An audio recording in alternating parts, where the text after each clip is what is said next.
Hi అండి, welcome back to happy recipes. నేను మీ స్వప్నని. ఈరోజు వీడియోలో సమ్మర్ స్పెషల్ మ్యాంగోతో మస్తీ అండి. చాలా బాగుంటుంది. ఎప్పుడు ఒకేలాగా కాకుండా ఇలా కొంచెం డిఫరెంట్గా పిల్లలకు చేసి ఇచ్చారనుకోండి, ఈ సమ్మర్లో హ్యాపీగా తాగేస్తారు. ఇలా చేస్తే మటుకు 1-2 గ్లాసులు తాగేస్తారండి, అంత బాగుంటుంది. కాబట్టి తప్పకుండా ట్రై చేయండి. చాలా సింపుల్గా మామిడి పళ్ళతో చేసుకునే రెసిపీ కాబట్టి టేస్టీ అయిన ఈ రెసిపీని ఇప్పుడు ఎలా ప్రిపేర్ చేసుకోవాలనేది వీడియోలోకి వెళ్ళిపోయి చూసేద్దామా. మరి ముందుగా నేను ఇక్కడ మంచిగా పండిన 2 మామిడి పళ్ళను తీసుకుంటున్నానండి.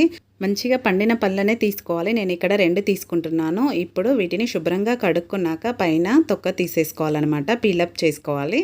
ఇప్పుడు దీన్ని నైఫ్తో నేను ఇక్కడ పీలప్ చేసుకుంటున్నాను. ఇలా చేసుకున్నాక మొత్తం తీసేసి చిన్న చిన్న పీసెస్ లాగా కట్ చేసుకోవాలి. వీలైనంత చిన్నగా కట్ చేసుకోవాలన్నమాట. ఇలా కంప్లీట్గా తొక్క తీసుకున్నాక చూడండి, వీడియోలో చూపిస్తున్నట్టు ఈ విధంగా చిన్న చిన్న ముక్కలుగా కట్ చేసుకోవాలి. ఇప్పుడు ఇలా కట్ చేసుకున్న ముక్కల నుంచి నేను ఇక్కడ ఒక పావు కప్పు వరకు తీసి పక్కన పెట్టేసుకుంటున్నాను. ఇప్పుడు వాటిని ఎందుకు వాడతాననేది తర్వాత చెప్తాను. ఇప్పుడు ఈ ముక్కల్ని మనము మిక్సర్ జార్ తీసుకొని దాంట్లోకి వేసేసుకోవాలి. ఇలా మొత్తం వేసుకున్నాక మీకు పడితే మొత్తం వేసుకోండి, లేదంటే కొంచెం కొంచెంగా అయినా వేసుకోవచ్చు. మీరు తీసుకునే మామిడి పండు టేస్ట్ని బట్టి పంచదార వేసుకోవాలండి. ఇవి కొంచెం స్వీట్నెస్ తక్కువ ఉన్నాయి కాబట్టి నేను ఇక్కడ 1/2 కప్పు తీసుకుంటున్నాను. స్వీట్గా ఉంటే కనుక ఒక పావు కప్పు అయితే సరిపోతుంది. అలాగే కాచి చల్లార్చుకున్న పాలను 1 కప్పు తీసుకుంటున్నాను. కాచి చల్లార్చినవి మాత్రమే వేసుకోవాలండి. ఇలా 1 కప్పు పాలు వేసుకొని ఇంకా కావాలంటే కొంచెం కొంచెంగా మధ్యలో యాడ్ చేసుకోవచ్చు. పాలు మెత్తగా గ్రైండ్ చేసుకోవాలన్నమాట. ఎక్కడ పీస్ లాగా లేకుండా నీట్గా గ్రైండ్ చేసుకోవాలి. చూడండి, ఈ విధంగా కన్సిస్టెన్సీ అనేది ఈ విధంగా ఉండాలి. అలా అని పాలు ఎక్కువ పోసి మరీ పల్చగా చేయొద్దండి, ఇలా కొంచెం తిక్కుగానే ఉండాలి. ఇప్పుడు రెడీ అయిపోయిందిగా. నేను ఇక్కడ గ్లాసులు తీసుకుంటున్నాను. 2 గ్లాసులు తీసుకొని దాంట్లోకి ముందుగా మనము మామిడికాయ ముక్కల్ని పక్కన పెట్టుకున్నాం కదా, వాటిని వేసుకోవాలి. ఇలా అడుగుకి ఆ ముక్కల్ని వేసుకున్నాక నెక్స్ట్ వీటిపైన మనం గ్రైండ్ చేసుకున్న జ్యూస్ని యాడ్ చేసుకోవాలి. జ్యూస్ అనేది చూడండి కన్సిస్టెన్సీ ఇలా ఉండాలి, మరీ పల్చగా చేయొద్దు, అలానే తిక్కుగా కూడా చేయొద్దు, ఈ విధంగా ఉండాలి. ఇది ఒక 1/2 వరకు మాత్రమే పోసుకోవాలి.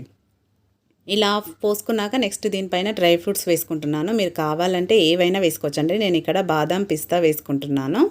నెక్స్ట్ మళ్ళీ వీటిపైన కొంచెం జ్యూస్ వేసుకోవాలి. మరీ నిండుగా వేసుకోవద్దు, కొంచెం తగ్గించి వేసుకోవాలన్నమాట. ఇలా వీడియోలో చూపిస్తున్నట్టు కొంచెం గ్యాప్ ఉండాలి. ఇలా వేసుకున్నాక నెక్స్ట్ దీనిపైన మళ్ళీ ముక్కలు వేసుకోవాలి, మామిడికాయ ముక్కలు. ఇలా వేయడం వల్ల మనకు తింటూ ఉంటే టేస్ట్ కూడా చాలా బాగుంటుంది. మధ్య మధ్యలో పళ్ళు డ్రై ఫ్రూట్స్ తగులుతూ ఉంటే. అలాగే మెయిన్ అండి, వెనిలా ఐస్ క్రీమ్ వేసుకోవాలి. ఇలా వేసుకుంటే చాలా టేస్ట్గా ఉంటుంది. కాబట్టి ఒకసారి తప్పకుండా ఇలా ట్రై చేయండి.